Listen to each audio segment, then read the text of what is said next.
যেমনটি আমরা লাস্ট এপিসোডে দেখেছিলাম, ক্রিস্টালের পাওয়ার অনেক, আর এই ক্রিস্টাল এই 10 কন্টিনেন্টের ভিতরে রয়েছে, আর এটির পাওয়ার ইউনাইট শেকের থেকেও অনেক বেশি পাওয়ারফুল। আর সেই কন্টিনেন্টের মধ্যে ফাইটাররা ফায়ার প্রডিউস করতে অনেক বেশি এক্সপার্ট হয়ে থাকে। জিয়ান অনেক অবাক হয়ে যায়, কারণ জিয়ান ইউনাইট শেকের থেকেও বেশি পাওয়ারফুল কোনো কিছু সম্পর্কে জানতে পেরেছে। জিয়ানের টিচার জিয়ানের কথা শুনে অনেক হাসে আর বলে, তুমি শুধু এই কন্টিনেন্টের ভিতরে একটি ছোট জায়গা থেকে এসেছো এবং তুমি এই ছোট্ট জায়গার মধ্যেই রয়েছো।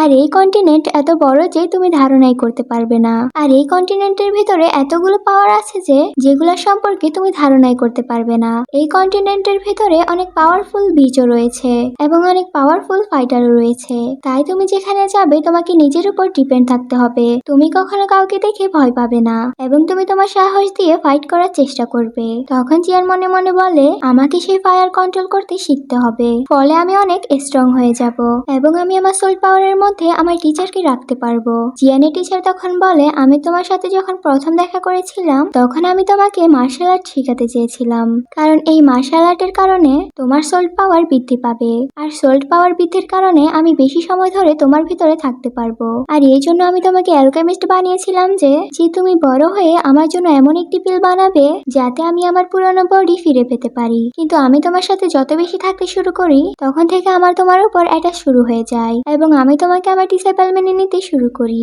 এবং তোমার কেয়ার করতে শুরু করি। আমি অনেকগুলো ডিসাইপলকে ট্রেনিং দিয়েছিলাম, কিন্তু তাদের মধ্যে তুমি সবচেয়ে বেস্ট ডিসাইপল। ধীরে ধীরে যত তোমার স্কিল বেড়েছে তত বেশি আমার চিন্তা বাদ দিয়ে তোমার চিন্তা করতে শুরু করি। আমি যখন ঘুমিয়েছিলাম তখন আমি তোমাকে দেখতে পেয়েছি এবং তুমি আমার জন্য অনেক ডিসপ্রেট হয়ে গিয়েছিলে। তখন আমি বুঝে গিয়েছিলাম তুমি আমাকে কতটা ভালোবাসো। তুমি আমাকে জাগানোর জন্য অনেক কষ্ট করেছো, আর এর জন্য আমি তোমার কাছে অনেক ঋণী। আর এখানে এপিসোডটি শেষ হয়ে যায়।